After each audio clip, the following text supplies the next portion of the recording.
Okay, so today I'm going to be unboxing another Marvel Legends action figure of a character that's not exactly the most iconic and popular of the classic Spider-Man rogues gallery. Basically, back in 1972, Stan Lee was leaving Amazing Spider-Man, and he was going to turn over the reins of the comic book to this guy named Jerry Conway, who's some random 19-year-old kid who would do some crazy things like kill Gwen Stacy and have Spider-Man fight like a clone to the death and all manner of other wild stuff like Doc Ock hooking up with Aunt May.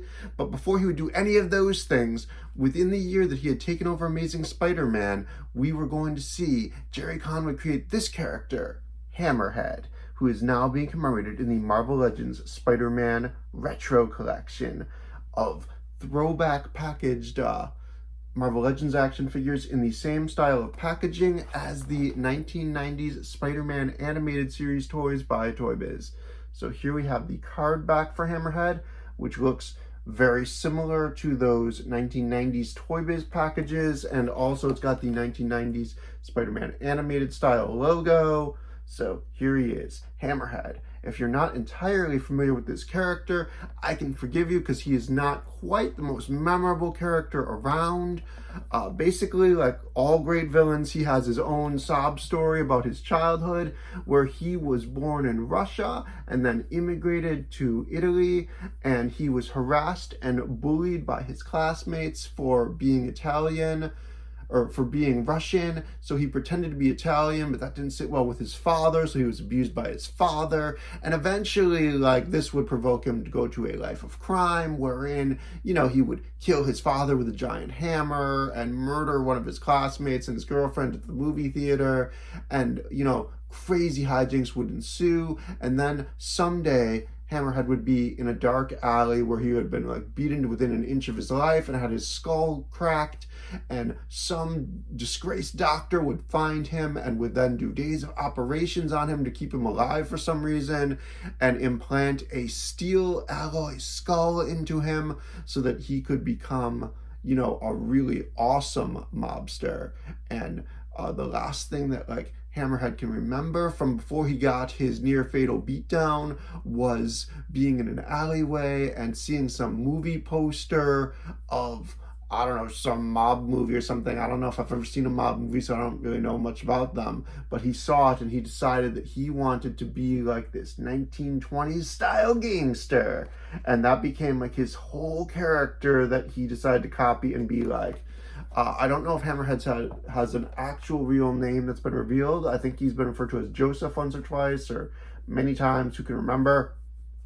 But that's pretty much all that I know about his backstory. He had a sister who was dying of cancer or leukemia or something at some point, but then he got the super potion from Dr. Kirk Connors that saved her life. He actually drank the potion himself and squandered it, so she was going to die anyway. But then Spider-Man was able to recreate the poster and did, because, you know, Spider-Man is a swell guy. All right, so I'm going to open up this 1990s vintage styled packaging for Hammerhead, which is the sole selling point for this figure because he does not come with a build-figure part. We can see here on the packaging, like, they've included this little tagline of Magia Slugger, which I think refers to this baseball bat that's here in the package. So let's rip open this packaging. It is beautiful, and I'm glad that Hasbro went back to this 90s style because, you know, I did love this style of packaging back in the day. Oh, as I should have remembered from opening Psycho Man, this packaging is actually quite robust, but don't worry, I am going to eventually triumph over it and get this figure out of the package. Oh, that's a failure.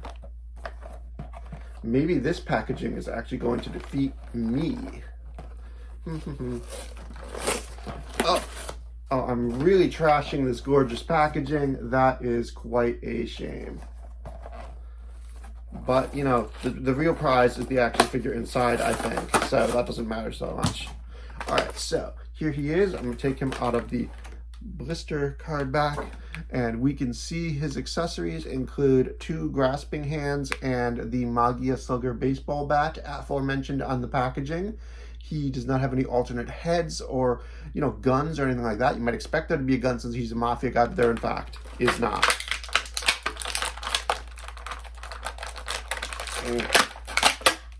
All right, so here's Hammerhead. I've got him out of the package. You can see his awesome flat top haircut, which I believe in canon is because of the steel skull that he has, making his head a little bit flat.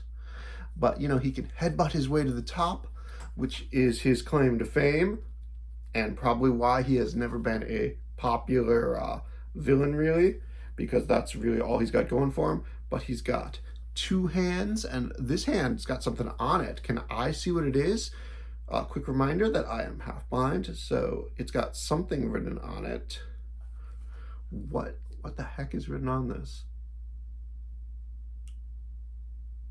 Oh, okay, so it looks like these are some backwards letters on his hand that say head. You can't see him here, but I'll make sure to get a good photo to add in, you know, when I'm doing editing for this video, of where it says head, because he likes to punch you and then leave it like, you know, emblazoned on your forehead, head, because he's Hammerhead. And he, you know, he's vain like that or something. I don't know. I actually wasn't aware of those brass knuckles. I don't remember that from the comics, but like, you know, Hasbro is pretty good about doing their research. So I would think that must be a real thing, but I just don't remember it. So I'm trying to get these alternate grasping hands out of the package. Here he is with his cool punching hands. It's a shame to lose that brass knuckled reverse head hand, but I'm going to take it off for now and put it aside and hopefully not lose it forever, but it might leave my field of vision and then just be gone from reality, so we'll have to see.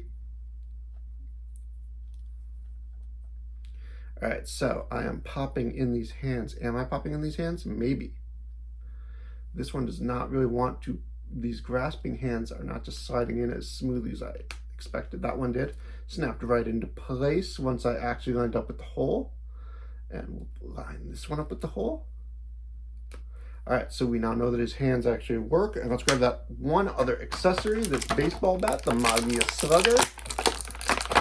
The Magia is a fictitious mobster family in the Marvel universe that, you know, Hammerhead has often been associated with and or been a high-ranking member of. I can't remember if he's actually been head of the Magia or not, but here he is with his baseball bat. This hand's actually a little bit gummy, so you can fit the bat into it quite nicely, and then it forms around it. Seems to be nice and tight, and I think I can probably like set up the bat so that he's got it like behind his shoulder like this, or like he can be getting ready. I don't think he can do, he doesn't have butterfly swivel shoulders, so he can't put both hands like on the handle of the baseball bat to do like a two-handed like blast like for a home run or anything. But you know, that's one of the compromises that you're going to have when you have an action figure that is in a suit, is that certain things like butterfly swivels are not going to be possible.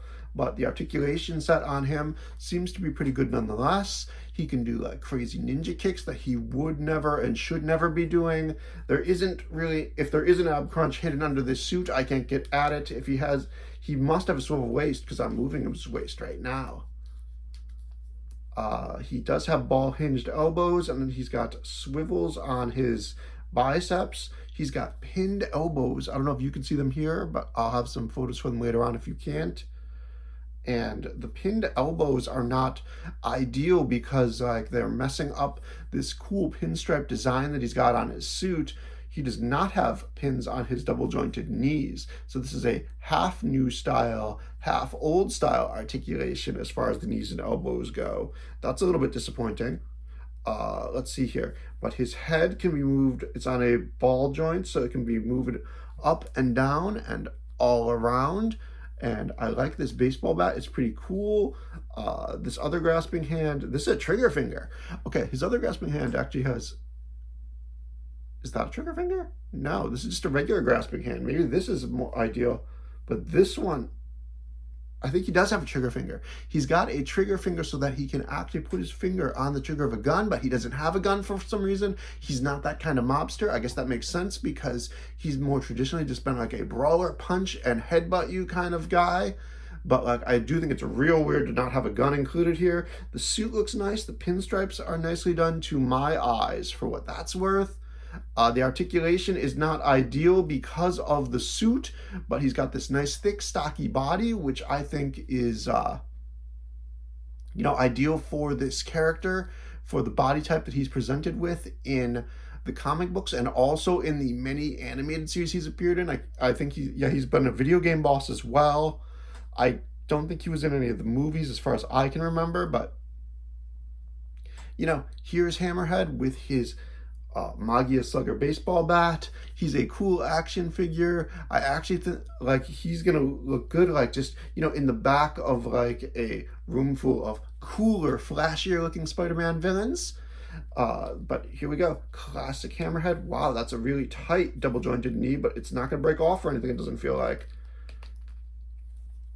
So here he is, and I will add a written review and photos for Hammerhead a little bit later on. Thank you for bearing with me for this, and have a great day.